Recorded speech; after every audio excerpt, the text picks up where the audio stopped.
So we're going to go to another aspect of Mike's work right now. And these are really particularly interesting as these were in the studio, and you'd show me some of the different things you do beyond paintings. And as he was just telling me, there's 3 parts to his program, which is the paintings that we've focused on a lot in this exhibition, the drawings which we have not, and we're going to do a whole separate show on drawings, and then the ink work. And that's what we're looking at now, is the ink work. And part of the reason for looking at the ink work with these paintings is because many of the elements are there as well. But these differ in a very distinct way. So these are, I'm going to just hold up, so these are some of the earlier ones that we have in this show. And these are, like you said, between 2011 to 2013? Yes. Okay. And these are largely red and black with some white. And we'll post these online, and then also through the talk, they'll be fading in and out so you can see them more distinctly as we're talking about them. But Michael, in these have some honeycomb shapes, but they really read a lot like bricks to me. Is this a wall-inspired, sort of a brick wall sort of inspired collection? We're going to talk about the red and black ones first. Right. Is that all right? Sure. They definitely refer to walls and bricks. And grids, and I heard it once said that your paintings on canvas always chase your drawings. So a lot of the elements that you might see even in the piece behind us of the sort of pyramid form of the Aztecs show up in the drawing several years before. The sort of mutation of the honeycomb shows up in the drawings before. So they kind of predict what's going on. Yeah, this one, for example, definitely has the honeycomb. It's also got this really interesting spiral in it, but also this almost like stained glass window type shape. I don't know where that came from. Is that biologically derived? No, I actually was in, Chartres Cathedral once. Oh, okay. I guessed it. Yeah. And we never talked about these before, seriously. This one's very interesting because it's red and black. It's very intense, and they're very saturated colors. What's going on in this one? So that one is one that I would have gone over and over again, layering up the inks. I use an India ink pen, but I might have actually come in with a brush and ink, just wanting to get to make the it really densest saturated. Black I could. Yeah. So there's experimentation. I took forms that I was already using and could be more whimsical, more experimental with them. And as you mentioned, I have like 3 distinctive sections to my work. There's the graphite drawings and the ink on paper drawings, and then the paintings on canvas. And these guys are pretty much only done at night. And things become kind of a little obsessive about how I departmentalize my production so that painting on canvas is always a morning activity, and at night, a neuroscientist could talk about this, but you switch in actually to different parts of your brain, and when we're talking about creativity, you're actually a slightly different person at 11 p.m. than you are at 6 a.m. I'm definitely that way with writing and research, so I would agree with that. So this is night work. Yeah, interesting. And then these black and white ones look like they're around 2018. These are a little bit more recent, or no? This would be in between the yellow and the red. Oh, okay. There was a series of black ones around 2013, 14, 15. Yeah. Now, this particular one, and I've seen some others, tend to remind me a lot about your the graphite drawings, which tend to be very almost optical and illusory, and these, you see these sort of radiating lines, but they also have all the painting elements in them. So they've got the honeycomb effect, and this sort of modified honeycomb combination grid effect, and they're kind of interesting. But like I said, what's not present here in this show are the graphite drawings, but they're super detailed. They're larger, much larger format than these, and a range of sizes actually. But the detail is very intense, But again, they immediately remind me of op art, and I don't know if they were specifically inspired by op art out of the 60s, or if it was a coincidence, or how your graphite drawings came about, but they are very different. Op art is something I've always looked at, and I knew about, for instance, Bridget Riley at a very young age, and so that's kind of in the stew. But I always had a great love of the early 70s comic book artists, and I always felt a tinge of sadness that I didn't become one. But it's hard to explain why, but I have no space for that when I'm painting. But I do have a space to explore that when I'm drawing on a small scale.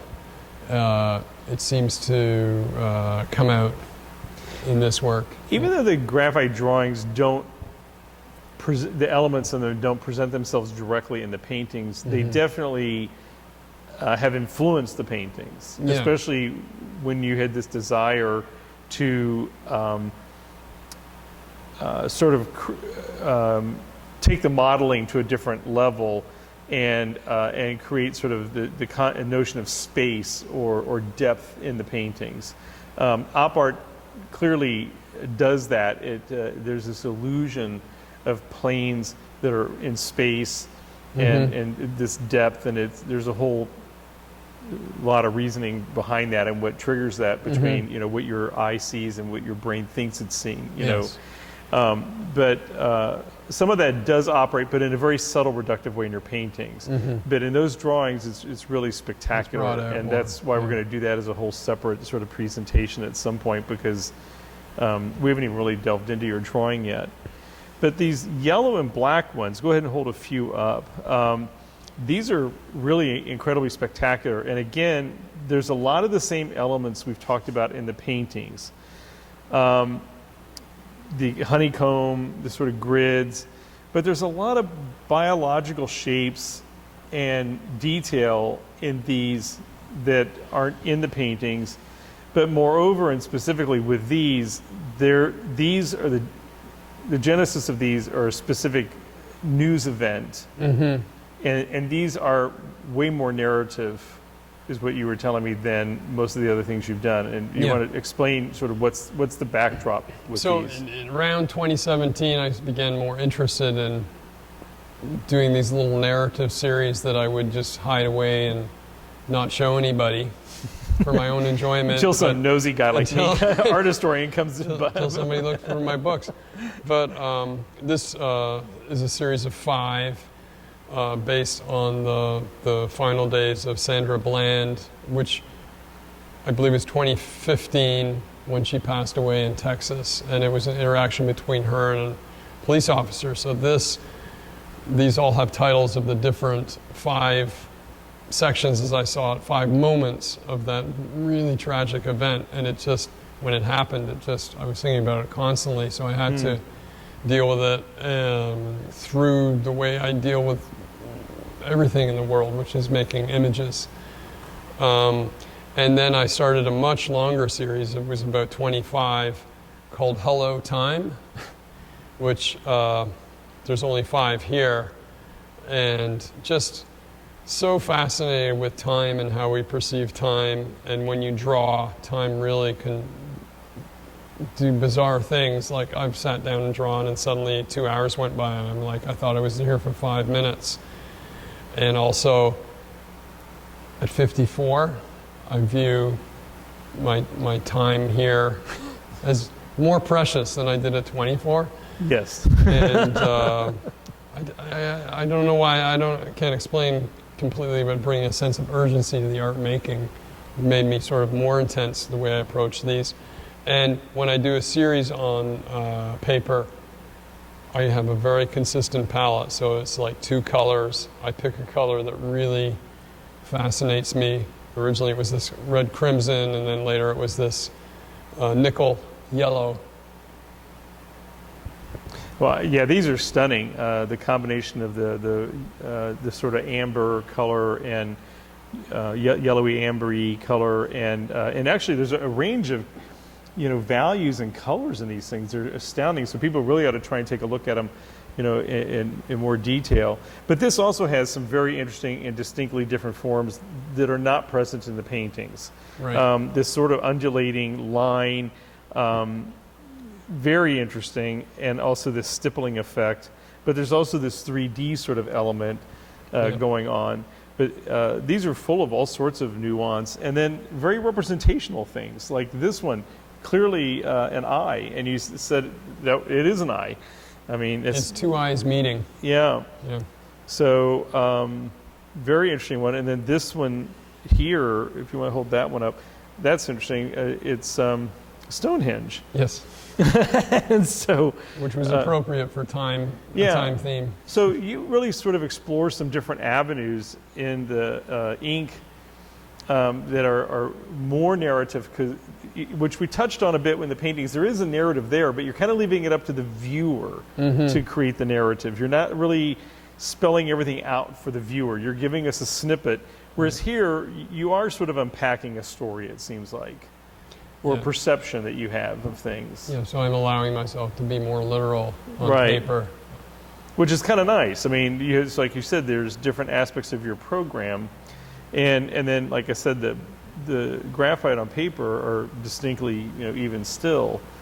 And but we will post these, in sort of in the narrative orders here for people on the website and in the gallery store, and then we'll also be posting things on Artsy and also on Instagram as stories. So. These will certainly kind of resurface in different ways beyond this talk today. Great. What else do you want to say about the drawing, these ink drawings? Anything in particular? Just that it's kind of like people have different ways of working, and that the drawings really exist outside of the studio. So the studio is never a place to draw. The drawings have been done in cafes, parks. All kinds of different places. Well, that's pretty typical of artists, isn't it? To always have sketch pads and a smaller, format like this, where you can do them sort of plein air-ish, if you will. Like you said, sitting at a cafe or whatever. I mean, we represent a number of artists, and I love the sketch pads and the notebooks, and that's always kind of my favorite, part of when we, meet. Especially older artists who've been doing this for 50 years and 60 years, and looking at their notebooks, and tons of notebooks, and it's just amazing. So yeah, you're kind of continuing in this tradition of where drawing, but drawing, and you've mentioned this, I'm not sure if on film or not, but drawing is a big part of your practice, though, and it's your study. It seems like you really focused heavily on drawing. It's really stuck with you because you reference it a lot. Even in your paintings, you reference drawing. Yeah, it was what I originally was pulled to as an artist, is making drawings on the go, traveling around Toronto, looking at buildings and drawing them.